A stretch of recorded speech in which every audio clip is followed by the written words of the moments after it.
Top Congo FM, toujours imité, jamais égalé. Monsieur Francis Kalombo, bonjour. Bonjour. Nous vous donnons accès à votre droit de réponse aux propos tenus par Jean-Pierre Bemba, qui, nous le reconnaissons, a porté de graves accusations contre un candidat sans le citer. Vous êtes le porte-parole adjoint de Moïse Katumbi. Quelle est votre réaction ? D'abord regrettable parce que non seulement Jean-Pierre Bemba s'est appris à Moïse Katumbi, mais aussi à nos frères de l'Équateur, parce que lorsqu'ils pensent qu'ils sont des marchandises qu'on peut acheter avec 250 000 $, c'est quand même malheureux, puisqu'il doit respecter quand même les habitants de ce coin dont il pense être originaire. Ce qui est vraiment regrettable, puisque ce que nous savons, Jean-Pierre Bemba lui-même a touché 10 millions de $, pour aller avec à l'Équateur. Je pense que nos frères de l'Équateur n'ont touché aucun rond.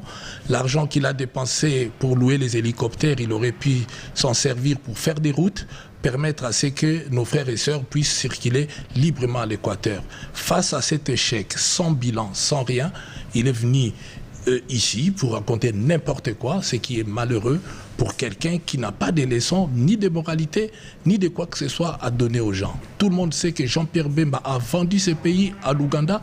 Il est allé en Ouganda, il a pris Museveni.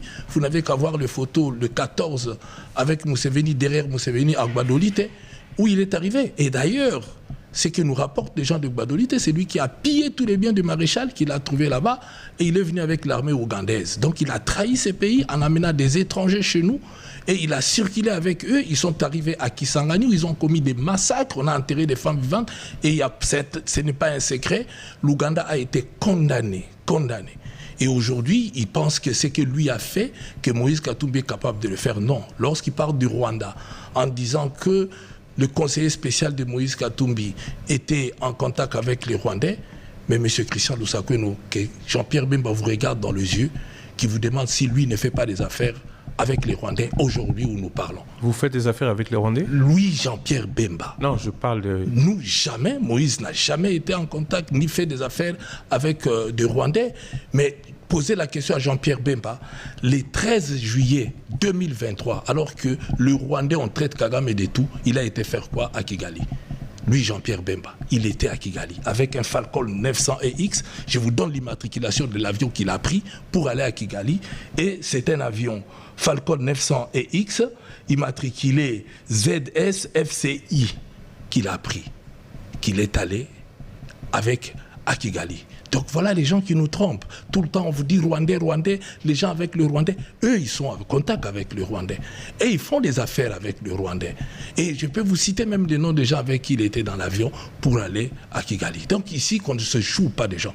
Moïse Katumbi bat sa campagne, il veut la démocratie, il n'est pas tribaliste non plus. Ce que Jean-Pierre Bemba oublie, ce n'est pas Moïse qui va mettre les communautés entre eux.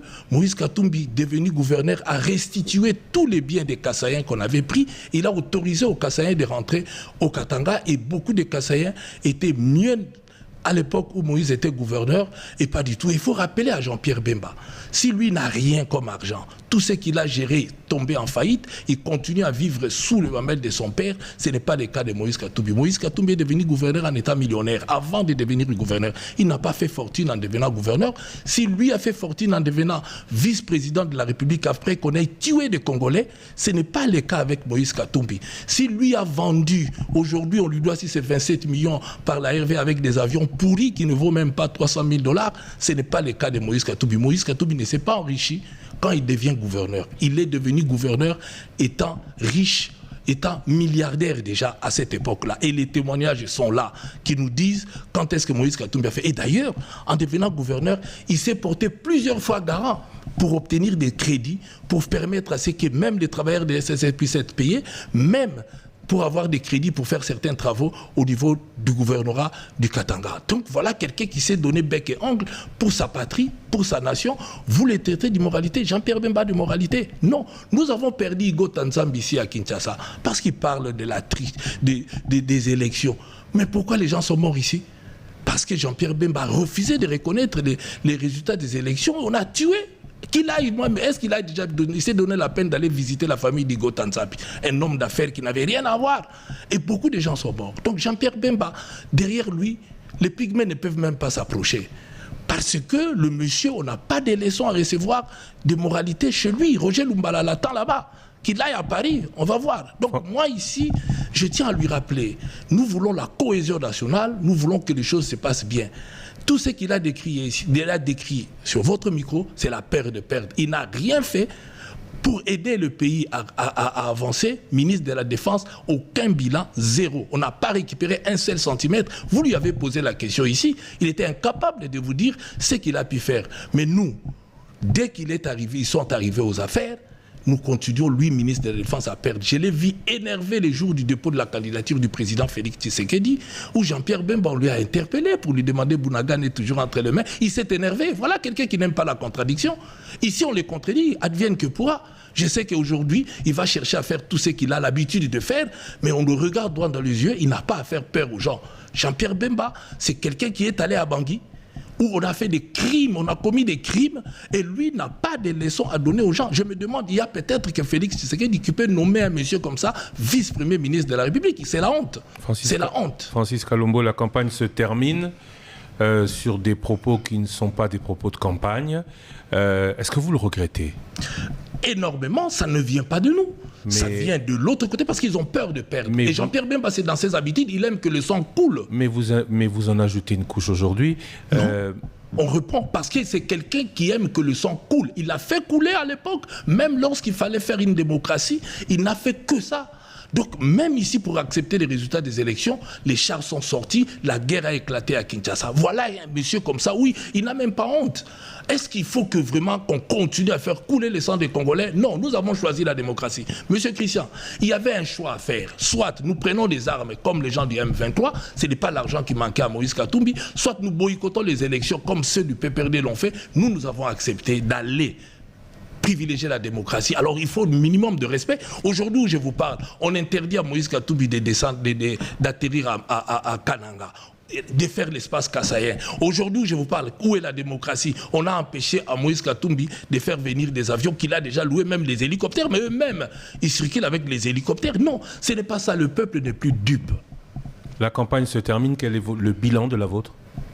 Mais nous avons... Le bilan de quoi? Votre campagne. Mais attendez, nous avons fait notre campagne où vous... Et d'ailleurs, j'ai suivi Jean-Pierre Bemba dire qu'on a... Voilà, à ce niveau-là, il parle comme quelqu'un de la rue. Je parlais de votre campagne. Notre campagne se déroule, il y a un monde fou et il pense que nous montrons... J'aimais quiconque a défi M. Christian Lusakweno de prouver, il a $1 million qu'on va donner si quelqu'un avait des logiciels pour gonfler le nombre de gens. Ça n'existe pas. C'est n'importe quoi. C'est les cas d'Iocha, de ce que les gens de l'Union secrète sont en train d'inventer. Mais moi, je vous dis que nous, nos déplacements, on le met directement sur Twitter, tout comme sur YouTube. Il n'y a pas de montage. S'il y a quelqu'un qui peut faire le montage, qu'il le prouve. Ils sont incapables de faire la même chose. Et bien voilà, la jalousie leur pousse à dire que non, non. Moïse fait le carton plein partout où il passe. La preuve, il est allé, il voulait faire l'espace kassaïen aujourd'hui. Les gens allaient voir combien les Congolaises et les Congolais, surtout de l'espace kassaïen, parce qu'ils se souviennent du bienfait de Moïse Katumbi. Ce n'est pas pour rien que les gens viennent vers lui, parce qu'il est bon, il aime les gens et il habite avec les gens, puisque même à Kananga, Moïse Katumbi a une résidence, partout où il passe, il dort chez eux. Il se sent au Congo parce qu'il pense être un très bon citoyen et un très bon avec un bilan positif, puisque Moïse, quand il est gouverneur, il a géré. Aujourd'hui, l'Union sacrée a géré, Moïse a géré. Vous n'avez qu'à comparer. L'Union sacrée a géré, Moïse a géré. On peut comparer la gestion de ces deux. C'est dans l'incapacité. Il se passe des choses qu'on ne peut même pas imaginer. Un candidat aujourd'hui a réitéré l'appel à voter pour lui. Il parle de 3 camps, de ceux qui veulent seulement rester, de ceux qui veulent revenir et de ceux qui n'ont jamais été aux affaires mais ont un plan de paix. Comment expliquez-vous que cette guerre de l'Est n'ait pas été vraiment présente dans la campagne? Mais parce que ceux qui gèrent aujourd'hui, c'était à eux de montrer les bilans auprès de la population pour dire... Je parle de la campagne, oui, je parle des candidats. Je parle des candidats. Oui, mais justement, ils auraient dû, ceux qui gèrent aujourd'hui, présenter un bilan. Lui, ministre de la Défense, en venant devant votre micro, il devait étaler le bilan de la guerre, comment ils ont trouvé, comment ils ont fait. Aujourd'hui, nous faisons que perdre. Ils sont incapables, mais passent dans les injures. Cela vous empêchez-vous de parler, d'avoir un plan de paix comme d'autres? Ben écoutez, nous avons un plan de paix pour mettre fin à la guerre. Ce n'est pas un plan de paix d'insulter. Pas du tout. Nous allons résoudre le problème. Ce n'est pas comme ce que fait Jean-Pierre Bemba, qui est ministre de la Défense, incapable de doter nos militaires même des bottes. Incapable. Vous vous souvenez, vous voulez qu'on mette fin à la guerre? On a vendu le camp Kokolo ici. J'ai suivi une émission sur Top Congo. Le camp militaire, camp Kokolo, est vendu. Alors avec ça, vous voulez mettre les militaires où? Quel est le moral de nos militaires sur le front? Parce que tout est vendu. Le marché central est vendu. Foire internationale est vendue. L'aéroport est vendu. L'immeuble ici qu'on est en train de construire aux côtés des affaires étrangères, 300 millions de dollars, c'est comme si le Congo était incapable, on donne aux Turcs 40 ans pour gérer, donc c'est aussi vendu. C'est comme si on n'avait pas, dans l'entretemps, on a bouffé 324 millions pour la francophonie, on aurait dû mettre là-bas pour endetter les pays pendant 40 ans. La mégestion a bâti son plein, le Congo est vendu, et tout ça aux étrangers. Mama Yemo est vendu aux étrangers à un Indien. Alors avec ça, vous voulez dire quoi? Juste pour information, puisque vous citez les informations diffusées par Top Congo, le centre financier a été à moitié financé par des Turcs. Mama Yemo est géré par la République démocratique du Congo et non pas, comme ce qui s'est dit, par des étrangers. Merci beaucoup, Monsieur Francis Kalombo. J'ai juste envie de terminer cette émission en beauté et parler de la condition du journaliste. Vous recevoir aujourd'hui a été pour moi un honneur. Je l'ai fait dans les règles de l'art, je pense.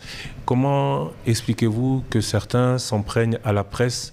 Ce n'est pas que le cas de Top Congo, mais certains s'en prennent à la presse parce que, comme vous, aujourd'hui, ils les ont laissés parler et avancer des faits hier.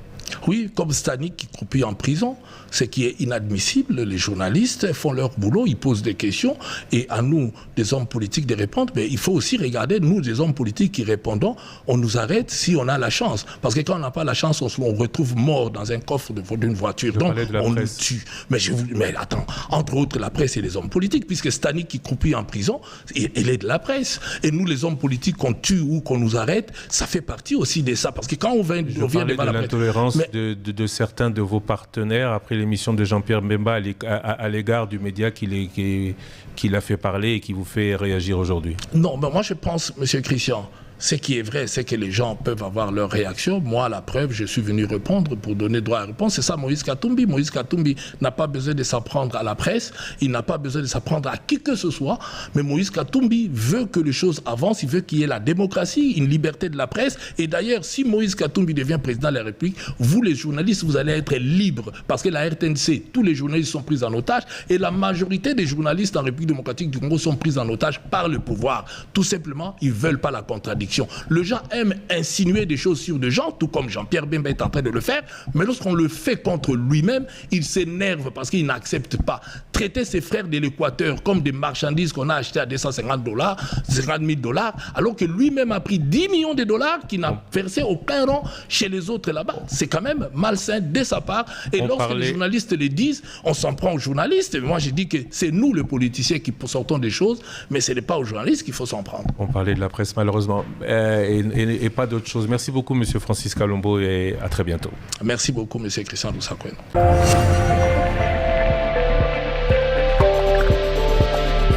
Top Congo FM, toujours imité, jamais égalé.